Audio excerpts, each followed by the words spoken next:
Hello everyone, मैं आपका Raghav Kranti Krishna. China के दिन भर गए, ये बात सच है। चाइना इंडिया के साथ अब जो प्रॉब्लम कर रहा था वही प्रॉब्लम जापान के साथ भी चालू कर दिया है।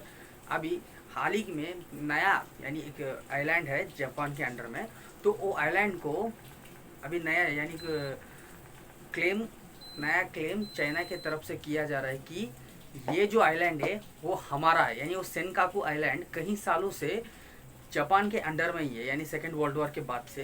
पर अभी नया से क्लेम कर रहा है चाइना कि ये हमारा लैंड है, यानी ये आइलैंड जो है वो हमारा है।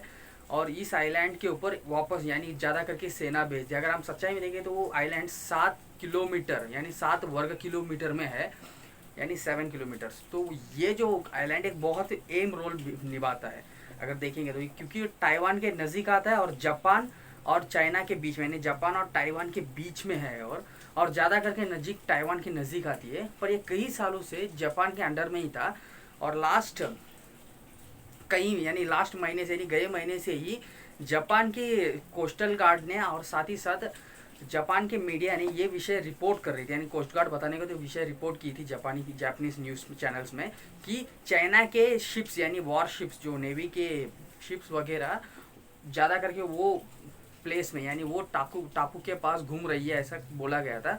वेडनेसडे के दिन चाइनीज़ फोर्स वहाँ पे मौजूद थी। उस चीज़ को जापानीज़ फोर्स देखकर उसमें प्रॉब्लम भी हुआ। और साथ ही साथ अगर हम उस देखेंगे तो वो टापू में पत्थर ही है और कुछ भी नहीं, कुछ पहाड़ और पत्थर ही है। फिर भी वो टापू के लिए लोग जो लड़ रहे हैं, ये तो वो अजीब की बात है, क्योंकि किसी का देश भी सीमा उनका ही ज़्यादा प्यारा होता है। जैसे भी इंडिया का भी अगर हम देखेंगे, एलएसी जो गैलवन वैली है उसमें कुछ नहीं है। अगर देखेंगे तो उधर जाके इंसान रह नहीं सकते। 16,000 नॉर्मल यानी सी फेस से यानी समुद्री तट से 16,000 किलोमीटर ऊपर है इंडिया का भी बॉर्डर, जो चाइना क्लेम कर रही है। फिर भी हमारा इंडियन जो सेना और इंडिया की जो गवर्नमेंट है उसे नहीं छोड़ रही है। तो ये बात हम समझ सकते हैं कि सभी देशों को उनकी सरहद कितनी ज़रूरी है, मायने करती है उनके लैंड और उसके टेरिटरीज। तो यही चीज़ हम जापान के साथ भी सोच सकते हैं। तो ये जो था वही यही है वो आइलैंड।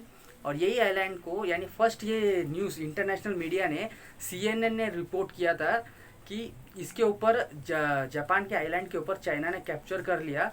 तो ये प्रॉब्लम से जापान के मिनिस्टर्स के जो एक असेंबली ने ये विषय निर्णय किया कि इसकी जो बॉर्डर है, ये बॉर्डर और साथ ही साथ ज़्यादा करके सेना से जोड़ देंगे, यानी नेवी ज़्यादा डेवलप करेंगे, यानी उधर बढ़ाएंगे।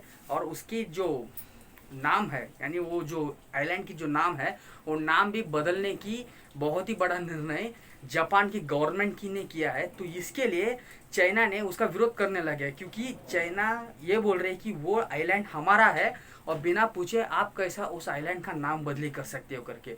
तो ये अगर हम देखेंगे तो आप बोल सकते हो कि पहला आपने तो बोला कि चाइना ने कि दिन खत्म होनी, यानी दिन आ गई उनकी खत्म होने की दिन। तो ये बात सच है, क्योंकि अगर जापान को मारेगा तो अमेरिका युद्ध में उतरेगा। और ये विषय दुनिया में सभी देश जानती है। और साथ ही साथ जापान के तरफ से नाटो, यानी नाटो करके एक सेना है, यानी रशिया के अपोजिट में।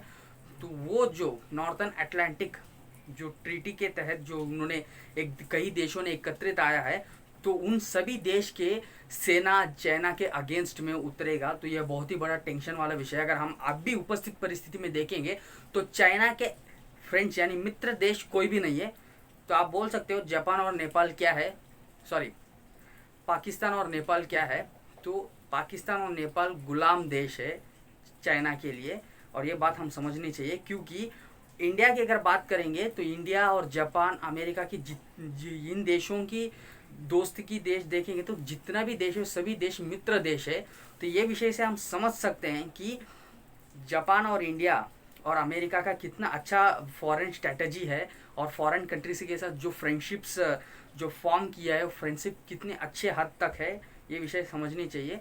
और अभी उपस्थित परिस्थिति में अभी राजनाथ सिंह विदेशी यात्रा जा रहे हैं, ये विषय को थोड़ा ध्यान देंगे तो ये विषय में राजनाथ सिंह ये ज़्यादा करके जो फाइटर प्लेन्स जो है उस प्लेन्स के ऑर्डर देने की विषय बात चालू है, यानी वो ऑर्डर देंगे, ये बात पक्का है।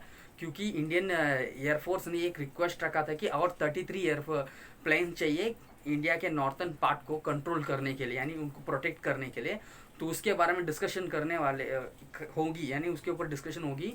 राजनाथ सिंह हमारे जो डिफेंस मिनिस्टर जाने वाले हैं रशिया की यात्रा के लिए। तो ये इन सभी चीज़ों के अलावा 22 तारीख को चाइना ने एक बहुत ही बड़ा एक स्टेप ले लिया और WHO यानी वर्ल्ड हेल्थ ऑर्गेनाइजेशन, UN यानी यूनाइटेड नेशंस की जो बहुत ही बड़ा ऑर्गेनाइजेशन है, तो ये पूरी टीम, एक 2 टीम और साथ ही साथ जितने भी बेल्ट एंड रोड इनिशिएटिव से जितने भी चाइना से कितने भी देश जुड़ी है, उन सभी देश के प्रतिनिधि चाइना में एक बहुत ही बड़ा कॉन्फ्रेंस होने वाली है इसके ऊपर डिस्कशन करने के लिए। जो इतना कोरोना वायरस से पैंडमिक के बाद में जितने भी देश इकट्ठा आया है अभी परिस्थिति में, यानी उनके जितने भी लॉस हुआ है, और साथ ही साथ बेल्ट एंड रोड इनिशिएटिव का जो प्लान था, वो प्लान भी कोरोना वायरस की इस प्रॉब्लम से रुक गई थी, तो ये वापस से रीस्टार्ट होने वाले, और कितनी जल्दी से क्या क्या होगा सब इस चीज़ को डिस्कशन करने के लिए उन्होंने बहुत ही बड़ा एक असेंबली रखा था। तो इस विषय में भी हम डिस्कशन करेंगे, उसका न्यूज़ जब बाहर आएगा। तो इन सभी चीज़ ऐसे ये चल रही है, और भारत ने बहुत ही अच्छी तरीके से, यानी बहुत ही ओपनली उनके डिफेंस मिनिस्टर और इंडिया के होम मिनिस्टर और प्राइम मिनिस्टर ने ये बात खुलकर इंडिया के फोर्स को कह दिया है कि आप लोग आपके निर्णय और नेतृत्व खुद से कर सकते हो, हम लोग इसके अंदर दखलंदाज नहीं करेंगे। यानी अगर चाइना को गोलियों से और हथियारों से जवाबी कार्रवाई करना है चाइना के ऊपर, तो आपके खुद के मर्जी से कर सकते हो, इसमें हमारे परमिशन की कोई ज़रूरत नहीं करके इंडिया के मिनिस्टर्स, यानी जितने भी जो टॉप मिनिस्टर्स थे, सभी मिनिस्टर्स ने इस विषय को यानी एक्सेप्टेंसी कर दिया है। तो ये विषय से समझ सकते हैं कि इंडिया बहुत ही बड़ा स्टेप चाइना के अगेंस्ट में ले सकते हैं, जैसा पाकिस्तान के अगेंस्ट में ले रही है। तो आज के लिए इतना ही। इस वीडियो को आपके फ्रेंड्स के साथ शेयर करिए जो इंडिया के यानी नेशनलिज्म के आइडियोलॉजी पे ज़्यादा करके ध्यान रखता है, और साथ ही साथ अपने चैनल को सब्सक्राइब करिए और इस वीडियो को लाइक और डिसलाइक करिए जो भी आपको अच्छा लगता है, और आपके विचार को भी कमेंट सेक्शन में कमेंट करिए। Until then bye, your Raghav Kranti Krishna.